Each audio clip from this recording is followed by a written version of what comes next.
Hello everyone welcome back to my channel. ಎಲ್ಲರಿಗೂ ನಮಸ್ಕಾರ. ಇದು ವೆಡ್ನೆಸ್ಡೇ ಮಾರ್ನಿಂಗ್ ಬ್ಲಾಗ್. ನನ್ನ ಮಾರ್ನಿಂಗ್ ರೊಟೀನ್ ಹೇಗಿರುತ್ತೆ ಅಂತ ಈ ವಿಡಿಯೋದಲ್ಲಿ ತೋರಿಸ್ಕೊಡ್ತಿದ್ದೀನಿ. ಫ್ರೆಂಡ್ಸ್, ಯಾರು ಹೊಸಬನ ನನ್ನ ಚಾನಲ್ ನೋಡ್ತಿದ್ರೆ ಸಬ್ಸ್ಕ್ರೈಬ್ ಮಾಡ್ಕೊಳ್ಳಿ. ಹಾಗೆ ನಿಮ್ಗೇನಾದ್ರು ಈ ವಿಡಿಯೋ ಇಷ್ಟ ಅಂದರೆ ಒಂದು ಲೈಕ್ನ ಮಾಡಿ, ಲೈಕ್ನ ಮಾಡೋದನ್ನು ಮರಿಬೇಡಿ. ಬನ್ನಿ ಫ್ರೆಂಡ್ಸ್, ಇವತ್ತಿನ ಬ್ಲಾಗ್ನ ಸ್ಟಾರ್ಟ್ ಮಾಡ್ತಿದ್ದೀನಿ. ಸೊ ಆ್ಯಸ್ ಯೂಸಲ್ ನನ್ನ ಮಾರ್ನಿಂಗ್ ಸ್ಟಾರ್ಟ್ ಆಗೋದು ABC ಜ್ಯೂಸಿಂದ. ಹಾಗೆ ನಮ್ಮ ಮನೆಯವರಿಗೆ ಸ್ವಲ್ಪ ಗಂಜಿನ ಮಾಡ್ಕೊಡ್ತಿದ್ದೀನಿ. ಇದು ಮಿಲೆಟ್ಸ್ ಪೌಡರ್. ಇದು ಹೋಮ್ ಮೇಡ್ ಮಿಲೆಟ್ಸ್ ಪೌಡರ್. ಇದರಲ್ಲಿ ರಾಗಿ, ಗೋಧಿ ಈ ಥರದ್ದು ಕೆಲವೊಂದೆಲ್ಲ ಸಿರಿಧಾನ್ಯಗಳೆಲ್ಲ ಹಾಕಿಬಿಟ್ಟು ಮಾಡಿರೋಂಥ ಸ್ವಲ್ಪ ಡ್ರೈ ನಟ್ಸ್ ಎಲ್ಲ ಹಾಕಿ ಮಾಡಿರೋಂಥದ್ದು.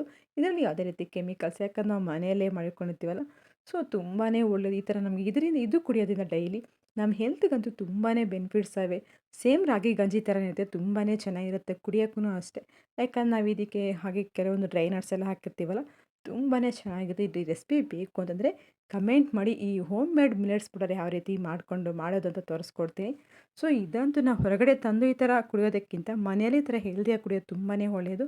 ಸೊ ಇದು 1 ಸ್ಪೂನಷ್ಟು ಹಾಕ್ಕೊಂಬಿಟ್ಟು ಅದಕ್ಕೇ ಸ್ವಲ್ಪ ನೀರನ್ನ ಹಾಕ್ಕೊಂಡು ಒಂದು 2 ಲೋಟ ಅಷ್ಟು ನೀರನ್ನ ಸೇರಿಸ್ಕೊಂಬಿಟ್ಟು ಚೆನ್ನಾಗಿ ಮಿಕ್ಸ್ ಮಾಡ್ಕೊಂಬಿಟ್ಟು, ಈಗ ನಾವು ರಾಗಿ ಗಂಜಿ ಹೇಗೆ ಮಾಡ್ಕೊತೀವೋ ಸೇಮ್ ಅದೇ ಥರನೇ ಸ್ಟವ್ ಮೇಲೆ ಇಟ್ಕೊಂಬಿಟ್ಟು ಚೆನ್ನಾಗಿ ಕುದಿಸ್ಕೋಬೇಕು. ಸೊ ನೀರಿನ ಕ್ವಾಂಟಿಟಿ ಸ್ವಲ್ಪ ಮಟ್ಟಿಗೆ ಕಮ್ಮಿ ಆಗುತ್ತೆ. ಹಾಗೆ ಗಂಜಿನೂ ಸ್ವಲ್ಪ ದಪ್ಪ ಬರುತ್ತಲ್ಲ, ಅಲ್ಲಿವರೆಗೂ ಚೆನ್ನಾಗಿ ಕುದಿಸ್ಕೋಬೇಕು. ಸೊ ಈ ಥರ ನಾವು ಅರ್ಲಿ ಮಾರ್ನಿಂಗ್ ಕಾಫಿ, ಟೀ ಬದಲು ಈ ಥರ ಕುಡಿಯೋದ್ರಿಂದ ಇದರಲ್ಲಿ ಎಲ್ಲ ಥರ ಧಾನ್ಯಗಳು ಹಾಕಿರ್ತೀವಿ, ಡ್ರೈ ನಟ್ಸು ಹಾಕಿರ್ತೀವಲ್ಲ, ನಮ್ಮ ಹೆಲ್ತಿಗೆ ತುಂಬಾ ಒಳ್ಳೆಯದು. ಮಕ್ಕಳಿಗೆ ಈ ಥರ ಗಂಜಿ ದಿನ ಒಂದೊಂದು ಲೋಟ ಕೊಡೋದ್ರಿಂದ ಅವ್ರಿಗೆ, ಯಾಕಂದರೆ ಅವ್ರಿಗೆ ಇವಾಗ ಬೆಳವಣಿಗೆ ಸ್ಟೇಜಲ್ಲಿ ಇರುತ್ತಲ್ಲ, ತುಂಬಾ ಹೆಲ್ಪ್ಫುಲ್ ಆಗುತ್ತೆ. ಅವರ ಬೋನ್ಸ್ಗೆ ಡೆವಲಪ್ಮೆಂಟ್ಗೆ, ಬ್ರೈನ್ ಡೆವಲಪ್ಮೆಂಟ್ಗೆ ತುಂಬಾ ಹೆಲ್ಪ್ ಆಗುತ್ತೆ ಅಂತಲೇ ಹೇಳ್ಬೋದು. ಸೊ ಇವಾಗ ನಾವು ಈ ಥರ ಡೈಲಿ ಒಂದೊಂದು ಲೋಟ ಕುಡಿದ್ರೆ ನಮಗೂ ಒಳ್ಳೆಯದು. ನಾವು ಡೈಲಿ ಕಾಫಿ, ಟೀ ಅಂತ ಬೆಳಿಗ್ಗೆ ಅರ್ಲಿ ಮಾರ್ನಿಂಗ್ ಅದನ್ನು ಕುಡಿಯೋ ಬದಲು ಈ ಥರ ಒಂದೇ ಹೆಲ್ದಿ ಡ್ರಿಂಕ್ನ ಕುಡಿಯೋದು ತುಂಬಾ ಒಳ್ಳೆಯದು ಅಂತ ನನ್ನ ಒಪಿನಿಯನ್ನು. ಸೊ ಒಂದು ಕಡೆ ರಾಗಿ ಗಂಜಿನೂ ಕುದೀತಾ ಇರುತ್ತೆ, ಅಷ್ಟೊತ್ತಿಗೆ ನಾನು ಬ್ರೇಕ್ಫಾಸ್ಟಿಗೆ ಓಟ್ಸ್ನ ತೊಗೊತೀನಲ್ಲ, ಅದಕ್ಕೆಲ್ಲ ಸ್ವಲ್ಪ ಸೋಕ್ ಮಾಡೋಕ್ಕೆ ಇವಾಗ ಓಟ್ಸು, ಹಾಗೆ ಅದಕ್ಕೆ ಸ್ವಲ್ಪ ಬಾದಾಮಿ, ಖರ್ಜೂರ, ದ್ರಾಕ್ಷಿ, ಪಂಪ್ಕಿನ್ ಸೀಡ್ಸ್ ಹಾಕಿಬಿಟ್ಟು ಇಲ್ಲಿ ವಾಟರ್ನ ಹಾಕಿಬಿಟ್ಟು ಸೋಕ್ ಮಾಡೋಕ್ಕೆ ಇಟ್ಬಿಡ್ತೀನಿ. ಈಗ ಮಾರ್ನಿಂಗ್ 6 o'clockಗೆ ನೆನೆಸಿಕ್ಕೆ ಬಿಟ್ಟರೆ ನಾನು ಮಾಡ್ಕೊಳ್ಳೋದು 8:30 ಅಷ್ಟೊತ್ತಿಗೆ ಆಗುತ್ತೆ ಗ್ರೈಂಡ್ ಮಾಡ್ಕೊಳ್ಳೋದು. ಅಷ್ಟೊತ್ತಿಗೆ ಆರಾಮಾಗಿ ನೆಂದಿರುತ್ತೆ. ಬೇಕಾದ್ರೆ ಇದನ್ನೇ ನಾನು ಓವರ್ ನೈಟು ನೆನೆಸಿಕ್ಕೋಬೋದು. ನಾನು ಆಮೇಲೆ ಲಾಸ್ಟಲ್ಲಿ ಸ್ವಲ್ಪ ಇದಕ್ಕೆ ಬಿಸಿ ಹಾಲನ್ನ ಸೇರಿಸ್ಕೊಂಬಿಟ್ಟು ಗ್ರೈಂಡ್ ಮಾಡ್ಕೊತೀನಿ. ಹಾಲು ಹಾಕೋದ್ರೆ ತುಂಬಾ ಚೆನ್ನಾಗಿರುತ್ತೆ ಓಟ್ಸು ಕುಡಿಯೋಕ್ಕೆ. ಸೊ ನಮಗೇನು ಅಷ್ಟೊಂದು ಡೈಲಿ ತೊಗೊತೀವಲ್ಲ, ಅಷ್ಟೊಂದು ಹೆವಿ ಅಂತೇನೂ ಅನಿಸಲ್ಲ. ಹಾಲು ಹಾಕಿದ್ರೆ ಸ್ವಲ್ಪ ಟೇಸ್ಟಿಯಾಗಿಯೂ ಸಹ ಇರುತ್ತೆ. ಈಗ ರಾಗಿ ಗಂಜಿನೂ ಸ್ವಲ್ಪ ಚೆನ್ನಾಗಿ ಕುದಿ ಬಂದಿತ್ತಲ್ಲ, 1 ಸ್ಪೂನಷ್ಟು ಬೆಲ್ಲ ಸೇರಿಸ್ಕೊಂಡು, ಇಲ್ಲಿ ಬೆಲ್ಲ ಬೇಕಿದ್ರೆ ಬೆಲ್ಲ ಹಾಕ್ಕೋಬೋದು, ಬೆಲ್ಲ ಬೇಡ ಅಂತಂದರೆ ಇಲ್ಲಿ ಬೇಕಿದ್ರೆ ನೀವು ಉಪ್ಪನ್ನ ಒಂಚೂರಷ್ಟು ಹಾಕ್ಕೊಂಬಿಟ್ರೆ ಸಾಕಾಗುತ್ತೆ. ಇದಕ್ಕೇ ಒಂದು ಸ್ವಲ್ಪ ಹಾಲು ಹಾಕ್ಕೊಂಬಿಟ್ಟು ಚೆನ್ನಾಗಿ ಕುದಿಸ್ಕೊಂಬಿಟ್ಟು, ಇವಾಗ ಗಂಜಿನೂ ಸ್ವಲ್ಪ ದಪ್ಪ ಆಗುತ್ತಲ್ಲ, ಕೊನೆಗೆ ಸ್ವಲ್ಪ ಕೂಲ್ ಆದಮೇಲೆ ಒಂದು ಲೋಟಗೆ ಸರ್ವ್ ಮಾಡಿಕೊಂಡ್ರೆ ಗಂಜಿನೂ ಸಹ ನಡೆಯುತ್ತೆ. ತುಂಬಾ ಚೆನ್ನಾಗಿರುತ್ತೆ ಕುಡಿಯೋಕ್ಕಂತೂ. ಸ್ವಲ್ಪ ಕೂಲ್ ಆದಮೇಲೆ ಕುಡಿತಿದ್ರೆ ಮಿಲೆಟ್ಸ್ ಮಿಕ್ಸ್ ಅಂತೂ ತುಂಬಾ ಚೆನ್ನಾಗಿರುತ್ತೆ. ನಿಜ ಟೇಸ್ಟ್ ವೈಸ್ ಅಂತೂ ಸಖತ್ತಾಗಿರುತ್ತೆ. ಸೊ ನಾವು ಅದು ಗ್ರೈಂಡ್ ಮಾಡ್ಕೋಬೇಕಾದ್ರೆ ಸ್ವಲ್ಪ ಏಲಕ್ಕಿ ಎಲ್ಲ ಹಾಕಿರ್ತೀವಲ್ಲ, ಸೊ ಆ ಫ್ಲೇವರು ಸಹ ಸಖತ್ತಾಗಿ ಬರುತ್ತೆ. ಈ ರಾಗಿ ಗಂಜಿ ತುಂಬಾ ಚೆನ್ನಾಗಿರುತ್ತೆ. ಹಾಗೆ ನನಗೂ ಸಹ ABC ಜ್ಯೂಸನ್ನ ಮಾಡಿಕೊಂಡು, ನಾನು ಯಾವಾಗೂ ಫ್ರೆಶ್ ಆಗೇನು ಪ್ರಿಪೇರ್ ಮಾಡ್ಕೊಳಕ್ಕೆ ಹೋಗಲ್ಲ. ಒಂದೊಂದು ಸಲ ಟೈಮ್ ಇರುತ್ತೆ, ಒಂದೊಂದು ಸಲ ಟೈಮ್ ಇರಲ್ಲ ಅಂತೇಳ್ಬಿಟ್ಟು ಕ್ಯೂಬ್ಸ್ನ ರೆಡಿ ಮಾಡಿ ಇಟ್ಕೊಂಡ್ಬಿಡ್ತೀನಿ. ಆ ಕ್ಯೂಬ್ಸ್ನ ಇವಾಗ ನಾವು ಸ್ವಲ್ಪ ಸ್ಟೋರ್ ಮಾಡ್ಕೊಂಡು ಇಟ್ಕೊಂಡಿರ್ತೀವಲ್ಲ ಫ್ರಿಜ್ಜಲ್ಲಿ, ಅದನ್ನೇ ಡೈಲಿ ಒಂದು 3-4 ಕ್ಯೂಬ್ಸ್ ಹಾಕ್ಕೊಂಬಿಟ್ಟು ABC ಜ್ಯೂಸನ್ನ ಪ್ರಿಪೇರ್ ಮಾಡ್ಕೊತಾ ಇರ್ತೀನಿ. ಇನ್ಸ್ಟೆಂಟಾಗಿಯೂ ಆಗಿಬಿಡುತ್ತೆ. ಸೊ ಯಾವಾಗೂ ಫ್ರೆಶ್ ಆಗಿ ಸಮ್ ಟೈಮ್ಸು ವೆಜಿಟೇಬಲ್ಸ್ ಎಲ್ಲ ಇರಲ್ಲ ಅಂತ ಹೇಳ್ಬಿಟ್ಟು ರೆಡಿ ಮಾಡಿ ಇಟ್ಕೊಳ್ತೀನಿ. ಒಂದು ಸಲ ಕ್ಯೂಬ್ಸ್ನ ರೆಡಿ ಮಾಡಿ ಇಟ್ಕೊಂಡ್ರೆ ಒಂದು 15 ದಿನ, ಒಂದು 20 ದಿನ ಆರಾಮಾಗಿ ಕ್ಯೂಬ್ಸ್ನ ಒಂದು ಬಾಕ್ಸಲ್ಲಿ ಹಾಕ್ಬಿಟ್ಟು ಫ್ರಿಜ್ಜಲ್ಲಿ ಸ್ಟೋರ್ ಮಾಡ್ಕೋಬೋದು. ಸೊ ನಾನು ಈ ಥರ ಒಂದು 15 ದಿವ್ಸಕ್ಕೆ ಒಂದು ಸಲ ಮಾಡ್ಕೊಂಡಿರ್ತೀನಿ.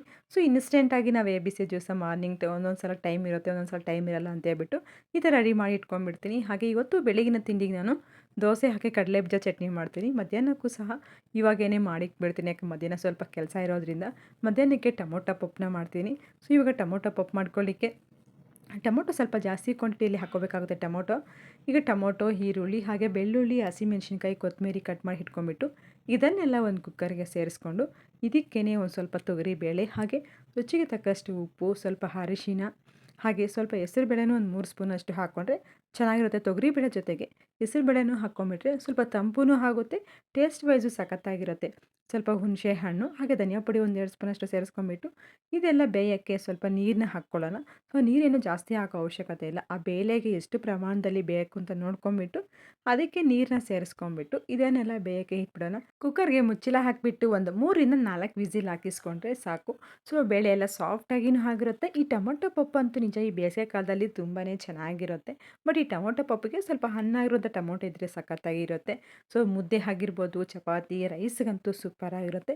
ಇದಕ್ಕೇನಾದ್ರು ಸೈಡ್ ಡಿಶ್ ಆಗಿ ಹಪ್ಪಳ ಆ ಥರ ಬಜ್ಜಿ ಇದ್ದರೆ ಕಾಂಬಿನೇಷನ್ ಅಂತೂ ಟೊಮೊಟೊ ಪಪ್ಪು ಹಾಗೆ ಹಪ್ಪಳ ಈ ಥರ ಬಜ್ಜಿ ಇರುತ್ತಲ್ಲ ಸೂಪರಾಗಿರುತ್ತೆ. ಬಿಸಿ ಬಿಸಿ ಅನ್ನದ ಜೊತೆಗೆ ಸಖತ್ತಾಗಿರುತ್ತೆ. ಒಂದು ಸ್ಪೂನಷ್ಟು ತುಪ್ಪ ಹಾಕ್ಕೊಂಡು ತಿಂದರೆ ನಿಜ ಟೇಸ್ಟ್ ವೈಸ್ ಅಂತೂ ಸೂಪರಾಗಿರುತ್ತೆ. ಇವಾಗ ಕುಕ್ಕರ್ ಒಂದು 3 ಅಥವಾ 4, 5 ವಿಸಿಲ್ ಹಾಕಿಸ್ಕೊಂಡ್ಬಿಟ್ಟು, ಸೊ ಬೇಗ ಏನಿದ್ರೂ ಪರವಾಗಿಲ್ಲ, ಒಂದು 5 ವಿಸಿಲ್ ಹಾಕಿಸ್ಕೊಂಡ್ರು ತೊಂದರೆ ಏನಿಲ್ಲ. 5 ವಿಸಿಲ್ ಹಾಕಿಸ್ಕೊಂಡು ನೀವು ನೋಡ್ತಿರ್ಬೋದು ನಾನು ಎಷ್ಟು ಕಮ್ಮಿ ಪ್ರಮಾಣದಲ್ಲಿ ಹಾಕಿದ್ದೀನಿ ಅಂತ. ಇದನ್ನೊಂದು ಮ್ಯಾಶರಿಂದನೋ ಅಥವಾ ಮಸಿಯೊಕ್ಕೋಲಿರುತ್ತಲ್ಲ ಅದರಿಂದನೇ ಚೆನ್ನಾಗಿ ಮ್ಯಾಶ್ ಮಾಡ್ಕೊಂಬಿಟ್ಟು, ಹಾಗೆಯೇ ನಾವು ಹಸಿಮೆಣಸಿನ್ಕಾಯಿ ಹಾಕಿರ್ತೀವಲ್ಲ, ನಿಮ್ಗೇನೋ ಸ್ವಲ್ಪ ಜಾಸ್ತಿ ಅನಿಸಿದ್ರೆ ಸ್ವಲ್ಪ ಹಸಿಮೆಣಸಿನ್ಕಾಯಿ ತೆಗೆದುಬಿಟ್ಟು ಮ್ಯಾಶ್ ಮಾಡ್ಕೊಂಬಿಡಿ.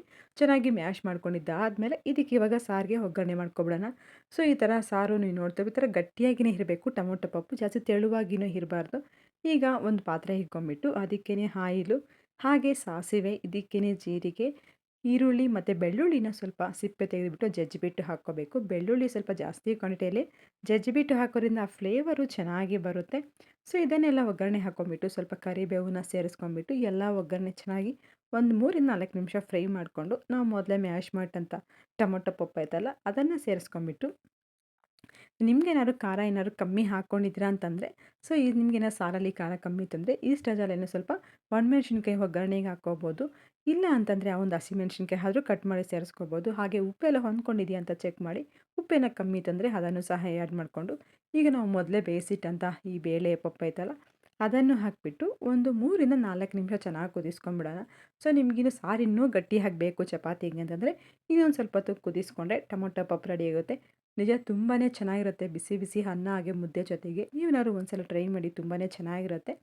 ಹಾಗೆ ಇವಾಗ ಟಿಫನ್ಗೂ ದೋಸೆ ಹಿಟ್ಟನ್ನ ನಾನು ನೆನ್ನೆನೇ ಪ್ರಿಪೇರ್ ಮಾಡಿ ಇಕ್ಕಿದ್ನಲ್ಲ, ಈಗ ಅದಕ್ಕೆ ಕಾಂಬಿನೇಷನ್ ಆಗಿ ಚಟ್ನಿ ಮಾಡ್ತಿದ್ದೀನಿ. ಸೊ ಇವತ್ತು ನಮ್ಮ ಮನೆಯವ್ರಿಗೆ ಒಬ್ಬರೇ ಆಗಿರೋದನ್ನ ಬರೀ ಚಟ್ನಿ ಮಾಡ್ತೀನಿ.